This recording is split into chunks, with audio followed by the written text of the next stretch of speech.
de videovigilancia, alarmas comunitarias, motocicletas para patrullaje policial e iluminación de espacios públicos para que la ciudadanía haga buen uso de este servicio público. Mantenerse informado por canales oficiales. Autorización número 457, CNE, elecciones 2023. Fin de espacio promocional y publicitario.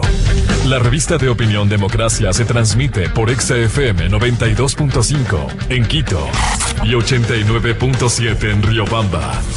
Democracia 920 AM y Democracia TV para todo el mundo.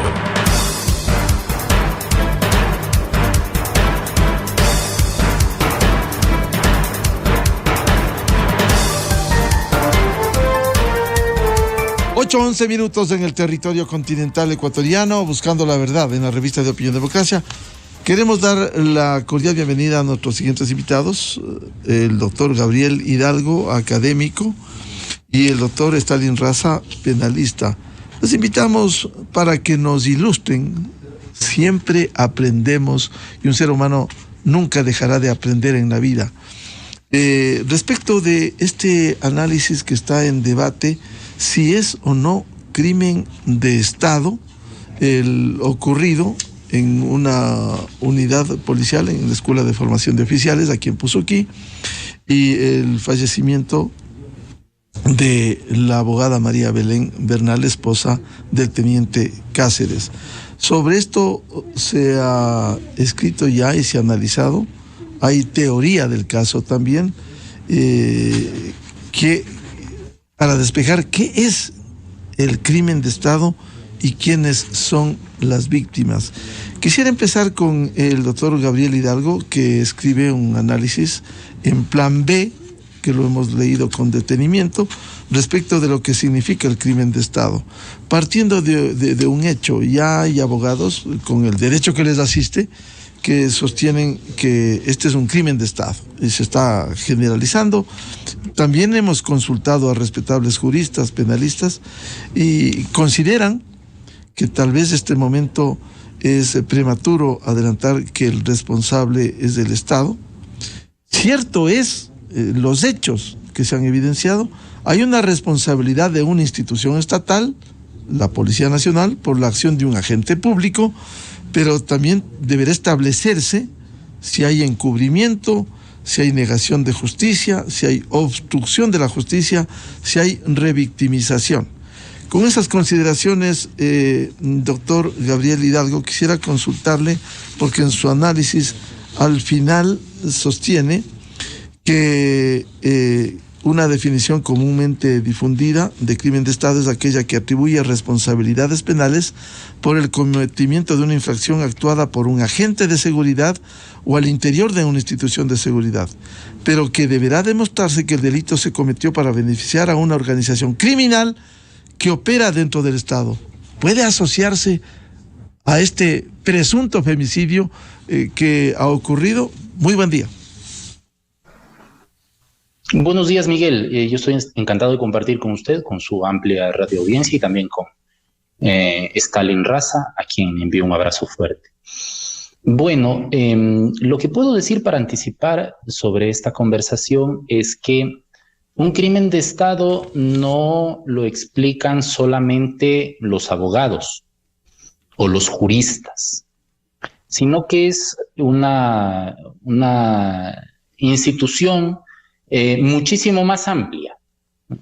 Entonces, con justa razón, abogados y abogados penalistas han explicado lo que podría ser el crimen de Estado, pero a esas explicaciones yo las complementaría con otras que se encuentran en la sociología criminal, que es una disciplina plenamente complementaria con el derecho penal, ¿no es cierto? Entonces, el debate que he podido mirar se refiere sobre el origen del crimen, ¿no? Pero el origen del crimen no es suficiente para explicar si algo corresponde en términos de responsabilidad o si es atribuible o no al Estado. Lo que se ha dicho es que en el caso deleznable, execrable, del femicidio de María Belén, es que quien la asesina es un policía y la asesina en una institución policial, por tanto es un crimen de Estado. Y eso no es suficiente, no es suficiente. Yo no quiero decir si hay o no hay crimen de Estado. No voy a decir porque eso corresponde a la justicia determinar. Voy a complementar con lo que ya está escrito en la literatura criminal en el mundo entero. ¿Qué es lo que dice la literatura criminal en el mundo entero? Que para que haya crimen de Estado, no solamente tienen que haber estas dos circunstancias que las hay en este execrable delito, sino que además tiene que corresponder el delito a una determinada organización criminal, y eso sí está tipificado en el derecho penal ecuatoriano. Lo que tiene que demostrar la justicia en el Ecuador, lo que tiene que demostrar la Fiscalía del Ecuador, es que este delito se cometió no de forma individual, sino de forma colectiva, como dice la literatura universal en esta materia, de forma corporativa, no corporativa en sentido empresarial, sino que responde a un conjunto de circunstancias, a una determinada estructura que opera dentro del Estado, al margen del Estado y por encima del Estado. En este caso, si es que hay un crimen de Estado, se tiene que demostrar que el asesino de María Belén la mató respondiendo a una estructura criminal que lo protege. Esto quiere decir, en otras palabras, que tiene que demostrarse un crimen, un delito corporativo, un delito de orden organizativo. Claro. Concertado, articulado por una institución estatal. Así es. Esto no quiere decir que la policía, por el hecho de ser policía, o la seguridad pública y del Estado, por el hecho de ser seguridad pública y del Estado, cometieron el crimen. No, porque esto es inimputable. Una persona jurídica abstracta no es la responsable, sino un conjunto de personas que, sirviéndose del funcionamiento del Estado, perpetran el crimen. Si Germán Cáceres, a quien se le atribuye ese execrable delito, se le demuestra tras la investigación que está, como usted acaba muy bien de decir, apoyado, encubierto, protegido por una determinada infraestructura que opera dentro de la Policía Nacional, entonces hay crimen de Estado. Y no por el hecho de ser policía, y no por el hecho de haber operado dentro de una institución policial. Quiero agregar algo más, apreciado Miguel, y es que este es el momento para que se investigue con absoluta objetividad, con absoluta verticalidad, si es que existe o no una infraestructura de este tipo. ¿Para qué? ¿Para culpar al Estado? ¿Para desestabilizarlo? No.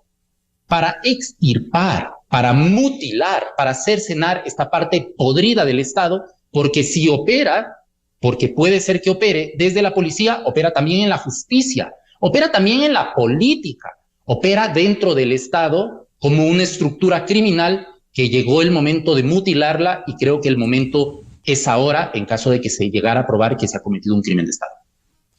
Bien, la bienvenida al doctor Stalin Raza, penalista. Doctor Raza, a ver, ¿cuál sería su análisis respecto de esto que se señala, si es o no un crimen de Estado? Por favor, buen día. Buenos días, Miguel. Un saludo también a Gabriel y desde luego a la audiencia. A ver, me voy a poner académico para analizar esto. La vaguedad que es intrínseca a todo lenguaje es fuente de la equivocidad y de la indeterminación al momento de hacer juicios de imputación normativa. ¿Se entendió algo? La verdad es que creo que se entendió muy poco o casi nada. Y esto es lo que me parece que está ocurriendo en este caso. ¿Qué es lo que efectivamente queremos decir con las palabras que estamos utilizando? ¿Qué queremos decir cuando estamos usando la palabra crimen de Estado o el concepto crimen de Estado? Y sobre eso Gabriel ya nos ha dicho, existen teorías y tendencias. Pero a mí me parece que este debate se está llevando más bien hacia otros puntos. Primero, quienes adhieren a la posición del crimen de Estado normalmente están manifestando posiciones políticas de oposición al gobierno. Quienes favorecen o niegan o dan argumentos para desconocer la existencia del tal crimen de Estado lo hacen con posiciones a favor del gobierno. Y esto es una posición política que no tiene nada que ver con el caso. Lo segundo son actos que más parecen un ejercicio de petulancia académica, como lo que yo acabo de decir en la primera frase. Y esto tampoco viene al caso. Lo que creo yo que hay que tener claridad es en lo siguiente. Cuando hablamos de la expresión crimen de Estado, no hablamos de una expresión que efectivamente esté definida en el ordenamiento jurídico ecuatoriano, no lo está. Entonces, pongamos un poco de orden en las categorías. ¿Qué es lo que entiende el sistema internacional de derechos humanos y qué es lo que entiende nuestro derecho por delitos en donde hay agentes del Estado implicados? ¿Y qué dice al respecto de todo esto? Dice, existen delitos de lesa humanidad. ¿Qué requiere el delito de lesa humanidad? Requiere los elementos de sistematicidad y de generalidad. ¿Este caso se inscribe dentro de eso? Evidentemente no.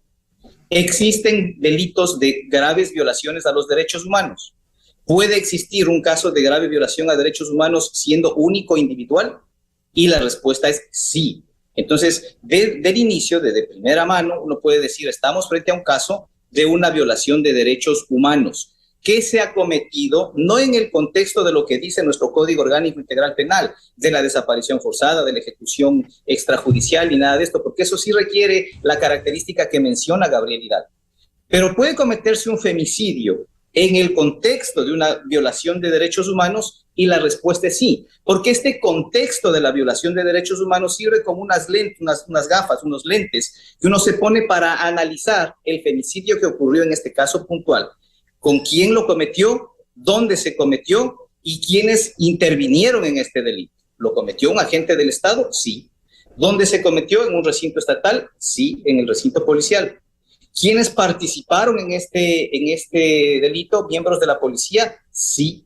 ¿Cuál es el contexto en el que se desarrolló esto? El contexto de la falta de seguridad y vigilancia a los protocolos que tienen que regir a un establecimiento policial, donde entra una persona, se produce una gresca, resultado de lo cual muere la persona y después se oculta durante horas y días qué fue lo que ocurrió ahí adentro y qué pasó con el cuerpo. Entonces, si uno quiere poco simplificar las cosas, puede decir el contexto de un delito que se cometió de feminicidio en una grave violación de derechos humanos vista con ese enfoque, indica lo siguiente. Hay responsabilidad del Estado, que además ya no es discutible desde que el ministro del Interior salió a pedir perdón a nombre de la institución, es decir, a reconocer que efectivamente la institución tiene equivocaciones y errores internos que hay que reconocerlos. Y además manifestó propósito de enmienda, porque dijo que van a hacer cosas estructurales precisamente para que cambie esta estructura que existía dentro de la policía o que existe dentro de la policía para no guardar y no respetar los protocolos adecuados y una visión sobre cómo se manejan las relaciones interpersonales entre profesores y alumnas dentro de la institución policial. Y si a esto usted le agrega hechos posteriores, que ahora se están conociendo además, como por ejemplo las intervenciones desafortunadas del ministro del Interior, del comandante de la policía, del secretario de Seguridad del gobierno, en el afán de proteger el prestigio institucional o de malentender lo que significa el espíritu de cuerpo, entonces usted empieza a ver que se va configurando una responsabilidad institucional del Estado. Responsabilidad del Estado que es diferente y que se analiza en otro ámbito. La responsabilidad de los individuos que participaron en el femicidio, en la desaparición, en el ocultamiento de los indicios, en el posterior afán de obstaculizar a la justicia, son responsabilidades individuales y se verá cada cual qué hizo o qué dejó de hacer estando obligado a hacer. Y ahí actuará la justicia penal en sede interna. La responsabilidad del Estado se verá después, en sede internacional, si el Estado persiste en encubrir, si fuera del caso, en obstruir la justicia, si fuera del caso, y peor aún, en no darle el tratamiento que requiere un delito como estos con los lentes de un contexto de violación a los derechos humanos. ¿Para qué? Para indemnizar, para reparar integralmente a las víctimas. Y esto es muy importante porque la reparación a las víctimas requiere tres cosas: verdad, justicia, reparación. Verdad para saber efectivamente qué fue lo que ocurrió el día de los acontecimientos. Justicia para que se haga un proceso debido con esta perspectiva.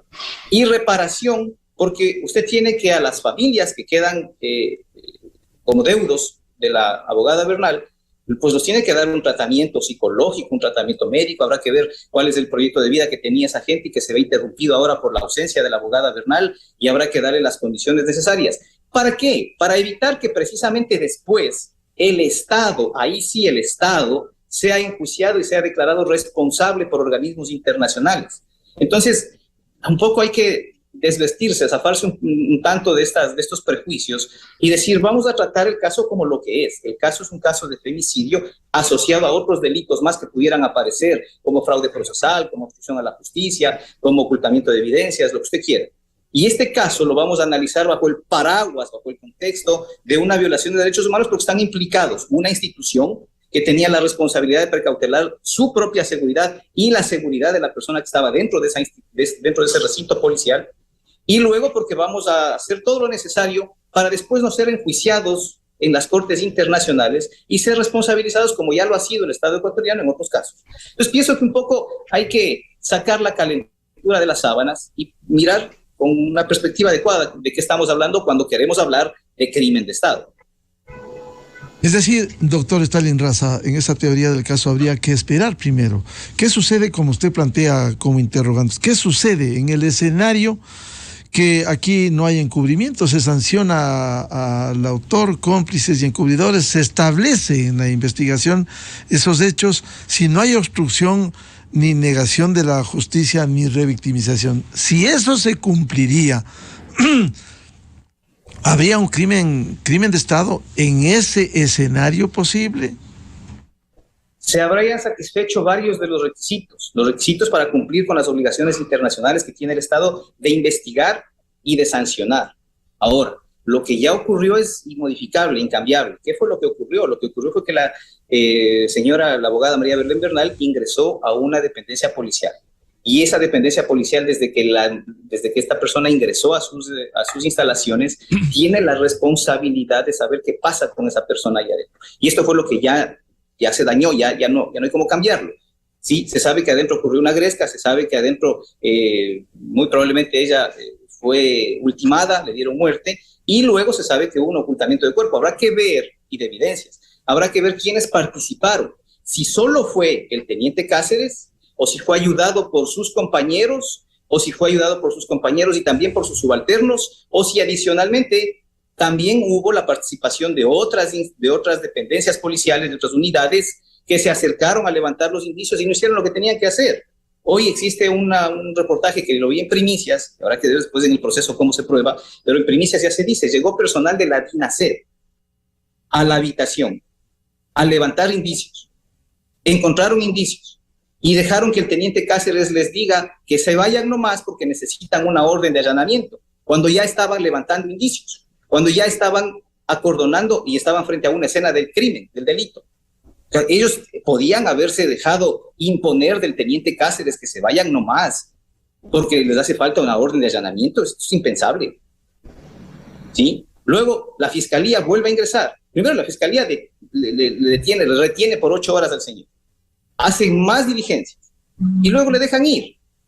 Entonces, esas son cosas donde ya el Estado adquiere responsabilidad, porque no hizo lo que tenía que haber hecho a través de sus diferentes órganos, que son la policía y la fiscalía. Porque también hay que decirlo, ¿no?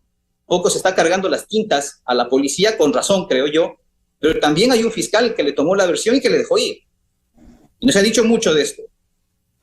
Así que hay que poner el tema en perspectiva. Lo que ocurrió y ya, según mi criterio, amerita una responsabilidad del Estado precisamente para ahora enderezar las cosas, o cumplir con las obligaciones de investigar, de sancionar y no exponerse a condenas internacionales por encubrimientos posteriores y mucho menos por encubrimientos de altos niveles de gobierno o de gestión de la policía. Veo que han dado un giro que yo reconozco y creo que hay que reconocerlos todos. Ya han dicho que van a investigar, parece que están iniciando procesos disciplinarios internos y demás, y están deslindándose de eso. Hay que ver si en el primer momento no ocurrió lo contrario. Y algunas declaraciones de ciertos funcionarios de gobierno y del propio comandante de la policía dan indicios de que en un principio no tenían esta intención. Esto habrá que verlo en perspectiva. La justicia, por supuesto, siempre será quien tiene la última palabra, como no puede ser de otra manera. Doctor Stalin Raza, ¿usted cree que cuando comparece el lunes, el teniente Cáceres da su versión, habla de desaparición, ahí debió haberse actuado de inmediato con la orden de prisión preventiva al desaparecer, hasta ese momento, como se corroboró después, ese momento, orden de detención preventiva, y si no había, la policía debió haberle hecho el seguimiento, porque aquí ya había un caso de desaparición. Pero absolutamente, si ya tenían indicios de que la Dinasede ingresó, encontró una mancha aparentemente de sangre en la habitación del teniente Cáceres, había ya pruebas de luminol que se hicieron en otros lugares, habían versiones de otros cadetes y policías, había la ruta que había seguido o que había dicho el teniente Cáceres que había tomado para llevar a la abogada Bernal hasta donde dice él que le había dejado, ¿sí? Había la explotación de las cámaras, existía también ya las versiones contradictorias del propio teniente Cáceres. Entonces, elementos suficientes como para que la fiscalía haga lo que hizo después, apresuradamente, procesar a la cadete Jocelyn Sánchez, ¿no? Ya podía haberlo hecho con el principal sospechoso en ese momento, que era el teniente Cáceres, evidentemente. Esto ya contaba. La fiscalía con chats a veces hace cosas más importantes, ¿no? Allana casas, detiene gente. Entonces, con partes policiales o noticias de Twitter hace esto la fiscalía en otras ocasiones. Entonces, acá tenía todos los elementos, tenía que haberlo hecho. Ahí hay omisiones de la fiscalía, hay omisiones de la policía, y por supuesto esto ya va configurando una responsabilidad institucional que aún está a tiempo el Estado de rectificar, y que creo que lo está haciendo, ojalá lo consiga hacer bien. Pero para que la responsabilidad del Estado después no sea enjuiciada en cortes internacionales, y ahí se diga con todas las letras, ocurrió un crimen de Estado. Hoy no se pide que el caso se trate como crimen de Estado. Hoy lo que se pide es que se mire con los lentes, con los ojos de la perspectiva de si hay o no hay una violación a los derechos humanos por el hecho de estar involucrados agentes del gobierno, agentes estatales, una institución donde en sus instalaciones ocurrieron los acontecimientos, y funcionarios de esa institución que posteriormente habrían participado también en el proceso de investigación que ya vemos tiene todos estos defectos y estas deficiencias, ¿no? Doctor Gabriel Hidalgo, cuando usted sostiene que un crimen de Estado es un delito corporativo cometido en beneficio de una infraestructura estatal, ¿qué sucede si es que aquí no se establece que se planificó para que haya aquello? Ni tampoco hay esa estructura delincuencial. Si eso no se comprueba, ¿tendría que desecharse esta teoría del caso de crimen de Estado?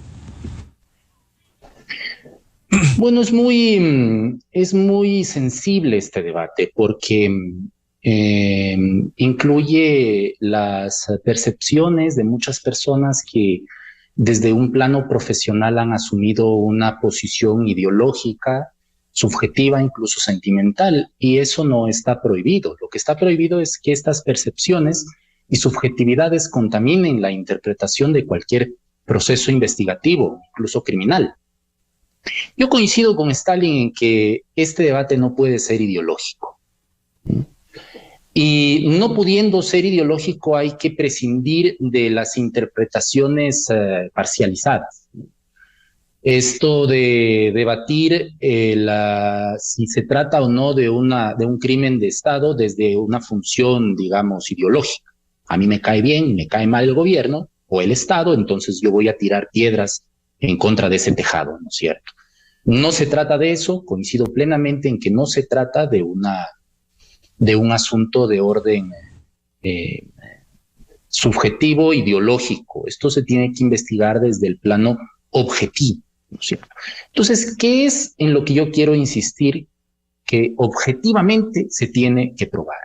Lo que usted acaba de mencionar, apreciado Miguel, es que detrás de esto operó una infraestructura que orgánicamente dentro del Estado se beneficia, ¿no?, de cometer algún crimen, ¿no es cierto?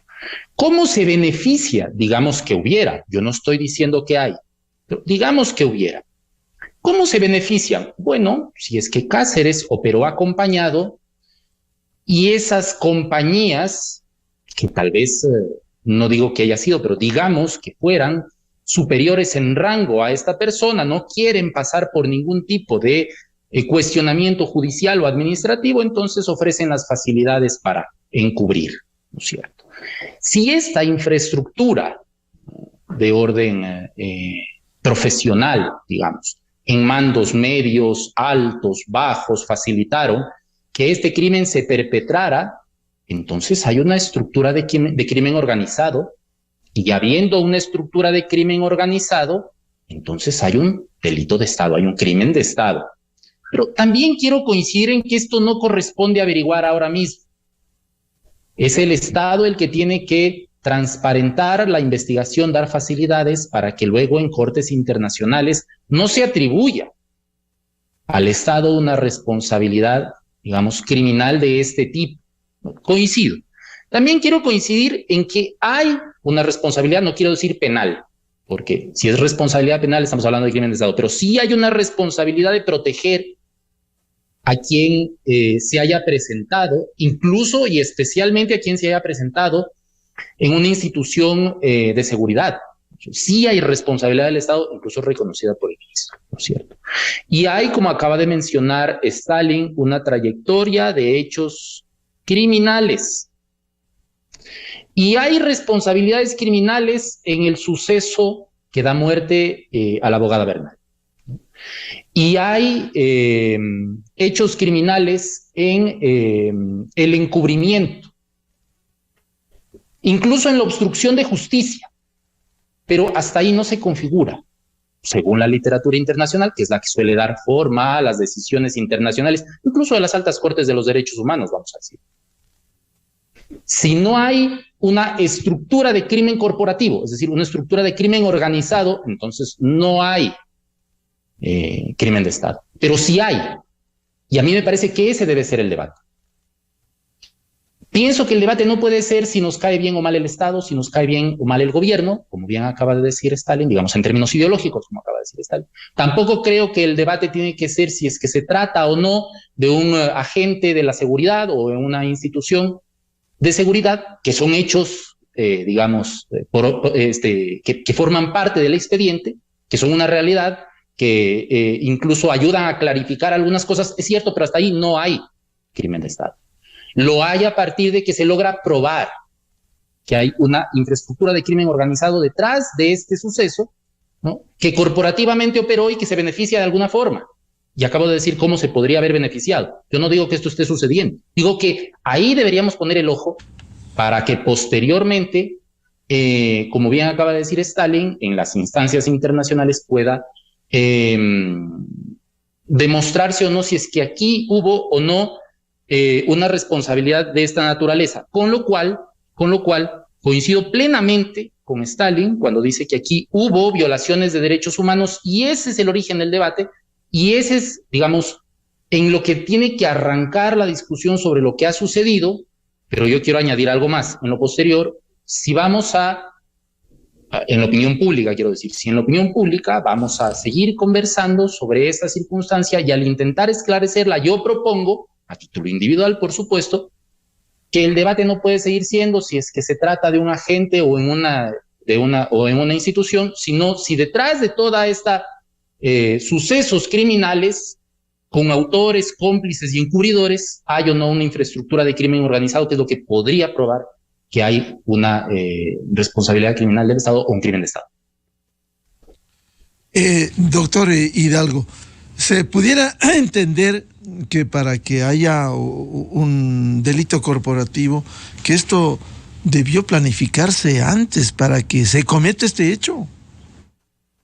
Sí, fíjese usted, lo que dicen también las estadísticas es que los femicidios son generalmente planificados, en la mayoría de los casos. Yo no quiero decir que este haya sido femicidios, los femicidios. Ya. Exactamente, los femicidios. Si Cáceres planificó la muerte de su propia esposa en esas circunstancias, y en esa planificación participaron otras personas que ahora mismo lo están encubriendo, lo están protegiendo. Entonces, aquí, digamos, con este antecedente sobre la planificación de los femicidios, entonces hay serias dudas de que él haya actuado solo.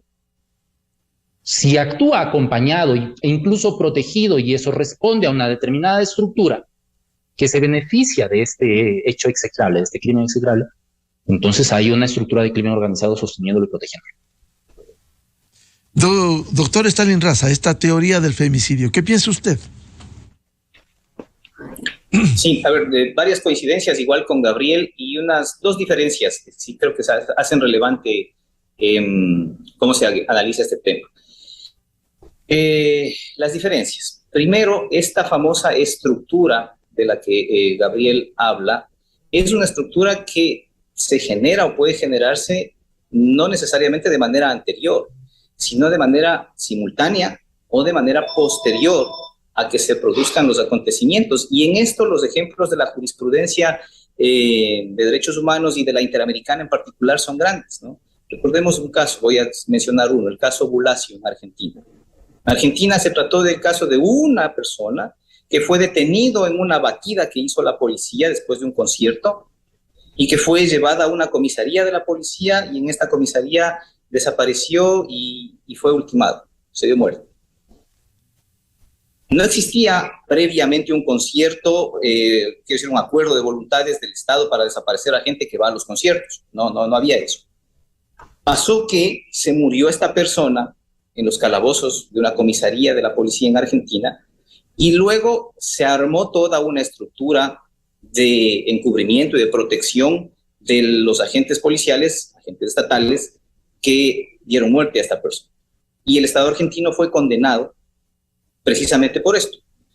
Y ha pasado en otros casos más, ¿sí? Recientemente al Ecuador le acaban de condenar porque miembros de la Armada Nacional detuvieron a unos pescadores a los que confundieron con piratas y también terminaron desapareciéndolos y terminaron provocándoles lesiones y causándoles la muerte posterior. No hubo tampoco una estructura previa que diga los oficiales de la Armada tienen que salir a las aguas del espacio marítimo ecuatoriano a capturar pescadores y a matarlos como si fueran piratas. No. Lo que ocurrió fue que en el durante y en el después hubo una estructura de encubrimiento y de protección. Y además, aunque no existiera, fueron funcionarios, agentes estatales que se excedieron en el ejercicio de sus atribuciones y por eso fue responsabilizado el Estado ecuatoriano. Y así podría seguir con varios casos más. Entonces, por eso hago la diferencia, no es necesario que exista esta estructura de manera previa y anterior con el propósito de desaparecer y matar personas o cometer femicidios. Esto puede darse en el durante y en el después, como lamentablemente parece que hay indicios que hablan de que en el durante efectivamente actuaron funcionarios policiales para ayudar, ocultar u obstruir a la justicia.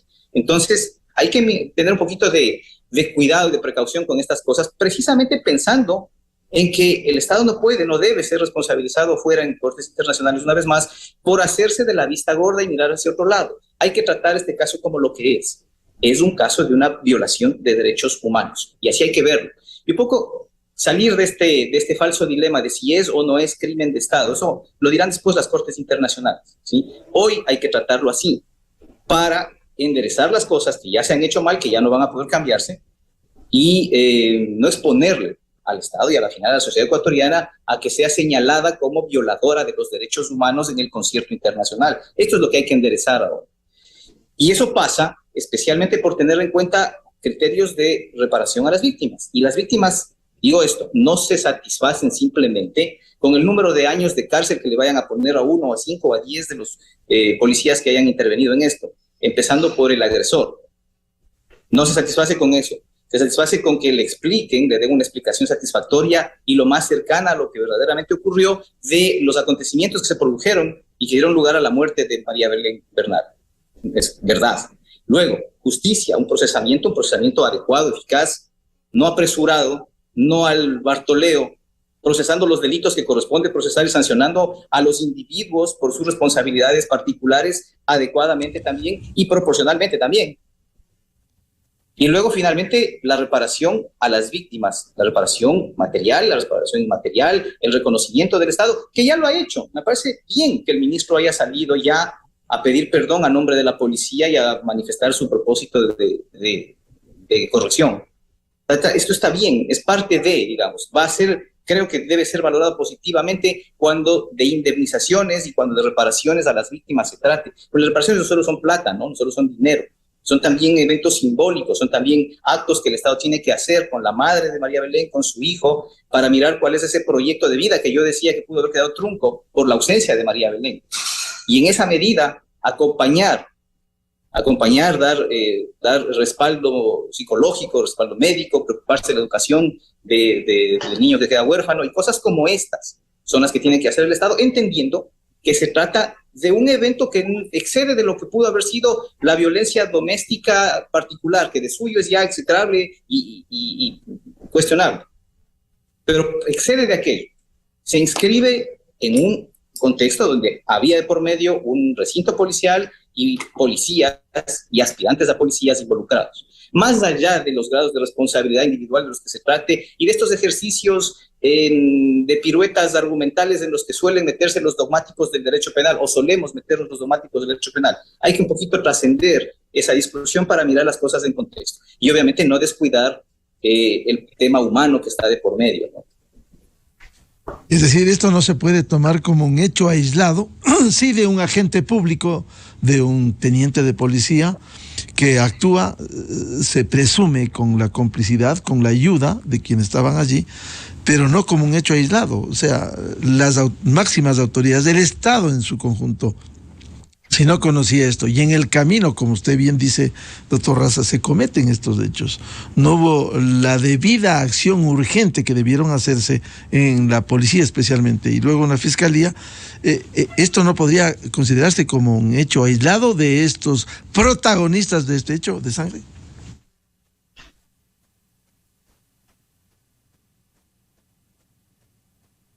Sí, no es un hecho aislado. Definitivamente no es un hecho aislado, por toda la sucesión de acontecimientos que ocurrieron, en primer lugar, y luego porque también, y esto es importante porque lo ha reconocido también el ministro del Interior, la policía tiene que mirar hacia adentro, hacer una introspección y ver cuáles son los criterios con los que se están formando a sus policías, cuáles son los valores, los principios, la doctrina que se está estableciendo ahí, cuáles son las formas en las que la policía maneja su jerarquía, si esta jerarquía tiene que ser una jerarquía acrítica o si tiene que ser una jerarquía razonada, donde los policías sean lo suficientemente capacitados en todos estos temas para tener la posibilidad y entrenados, ¿no? Para tener la posibilidad de reaccionar en una situación como la que se produjo ahí, ¿sí? O sea, si uno cuestiona que en la calle, cuando alguien ve una agresión a una mujer de parte de su pareja, uno cuestiona que nadie se moviliza ni hace nada, mucho más en una institución donde se supone que ya están impregnándose en su ADN estos principios fundamentales: servir, proteger, institución que se encuentra al servicio de la ciudadanía, de la seguridad. Entonces, uno dice, sí, es importante que vea casa adentro la policía qué es lo que está pasando, que mire casa adentro cuáles son los casos en donde se han producido actos de violencia intrafamiliar por parte de sus miembros, analice sus estadísticas y pueda determinar: nuestros miembros de la policía están siendo proclives a este tipo de acontecimientos. Que mire lo que decía ayer uno de los abogados reconocidos de este país, que mire cuáles son las estadísticas de adicciones, de consumo de alcohol dentro de sus filas y vea cómo está el estado de salud corporativa de sus miembros, para saber si no están siendo proclives a actos de violencia como estos dentro de sus propias casas y luego dentro de sus propias instituciones. Entonces, no hay que tratarlo como un hecho aislado, más allá de que no hay que perder de vista tampoco la responsabilidad individual por la que cada uno de los que intervino en esto tiene que darle cuentas a la justicia. Doctor Gabriel Hidalgo, esto pudiera abrir este caso que habrá que desarrollarlo, investigarlo a profundidad, castigar con todo el rigor de la ley, y que se abra la teoría de la duda razonable.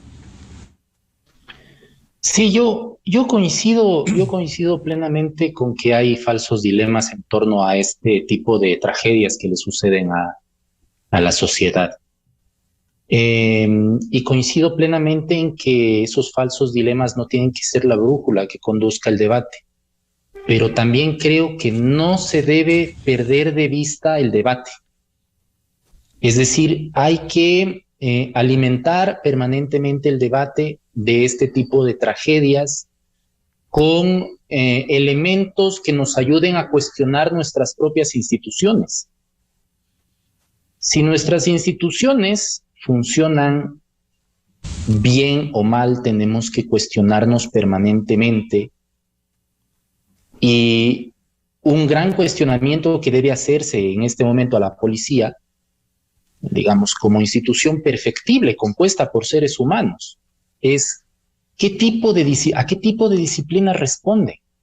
¿Qué es este mentado espíritu de cuerpo? El espíritu de cuerpo, la seguridad nacional, la honra institucional están por encima de los derechos humanos de las personas. Hay que proteger tanto la honra de una institución como para ponerla por encima de los derechos humanos de las personas. Yo digo en sentido general. Hay que mirar también la circunstancia de formación de las personas que se enlistan en estas instituciones y que hacen una carrera ahí adentro, ¿no? Lo que bien acaba de decir Stalin, ¿no? En referencia de una expresión de otro abogado, ¿no? Con respecto a la circunstancia de consumo de bebidas dentro de la institución o, digamos, como consecuencia de las actividades propias de la institución, qué sé yo. Pero hay que mirar cuál es su salud mental, hay que mirar cuál es su salud corporal, si tienen adicciones. Tal y como ha actuado Cáceres al asesinar a su esposa, o presuntamente asesinar a su esposa, porque esto le corresponde a la justicia determinar, se trata de un psicópata. Y un psicópata como este no puede, o no debería estar encargado de funciones de instrucción académica. Claro, de formación incluso como agente del orden, de la defensa de la seguridad. Así es. Así es. Entonces tenemos que hacernos algunos cuestionamientos, sin caer, por supuesto, o intentando caer lo menos posible en las preferencias ideológicas, intentando caer lo menos posible en los falsos dilemas. Yo coincido plenamente, pero sin perder de vista que estos debates con el corazón herido por una pérdida irreparable como esta para su familia, para el gremio de profesionales y para la sociedad, como es el caso de María Belén, con el corazón herido, quiero decir, no dejar de discutir sobre cómo vemos a nuestras instituciones y de qué forma podemos mejorarlas, porque se ha cometido un error, no sabemos qué tipo de responsabilidades pueda acarrear en el orden institucional o en el orden personal, todavía no sabemos porque eso corresponde a la justicia determinar, pero sí sabemos que urge una reforma policial profunda y me parece que este es el momento para que la propia policía y el Estado la impulse. Doctor Stalin Raza, con todo este análisis que ustedes nos han ilustrado, ¿pudiera abrir también el debate para una duda razonable dentro del proceso? Igual, no mezclemos los dos ámbitos de análisis, ¿no? Esta definición de la duda razonable sirve para establecer, es un estándar que sirve para establecer si a una persona le pueden o no le pueden responsabilizar individualmente desde el punto de vista penal. Cuando las pruebas que existen en un proceso judicial son pruebas que superan este estándar de la duda razonable, alguien puede ser castigado. Cuando a alguien no le prueban más allá de esta duda razonable, cuando hay esta duda razonable, no se le puede imponer sanción penal individualmente a alguien. Y esto es un problema de prueba y es un problema de cómo se maneja el proceso. Yo espero que el proceso acopie de manera suficiente todos los indicios, todos los elementos de convicción, se hagan todas las diligencias técnicas. Me parece muy sano que el propio ministro de Interior haya salido a decir que no quiere que intervenga la policía en los actos de investigación, en los peritajes, en los análisis científicos que se hagan de los indicios. Me parece muy sano para garantizar la objetividad y la transparencia de la investigación, para que al final esto sea llevado por los fiscales que estén a cargo del caso o por el fiscal o la fiscal que esté a cargo del caso y sea presentado como un caso sólido en contra de cada una de las personas individualmente consideradas y que no puedan ampararse detrás de resquicios como estos de la duda razonable para evitar una sanción, porque la impunidad también deja mensajes serios y graves a la sociedad. Pero no hablábamos de eso, hablábamos del problema global, institucional, de la responsabilidad del Estado. Y el Estado, por supuesto, no puede alegar en su favor ninguna duda razonable. El Estado tiene que extremar la debida diligencia y tiene que probar la debida diligencia con la que ha actuado para investigar, para sancionar, para reparar y para proporcionar verdad a las víctimas. Así que son dos niveles diferentes y este concepto, una vez más, ¿no? qué es lo que queremos decir cuando decimos duda razonable y a quién lo estamos dirigiendo y en favor o en contra de quién lo estamos aplicando. Esto es muy importante tenerlo claro en estos debates que me parecen muy sanos, y ahí coincido con Gabriel. No hay que eludir el debate, pero hay que un poco darle algo de rigor intelectual y académico para no caer en la utilización de categorías a favor o en contra de posiciones ideológicas.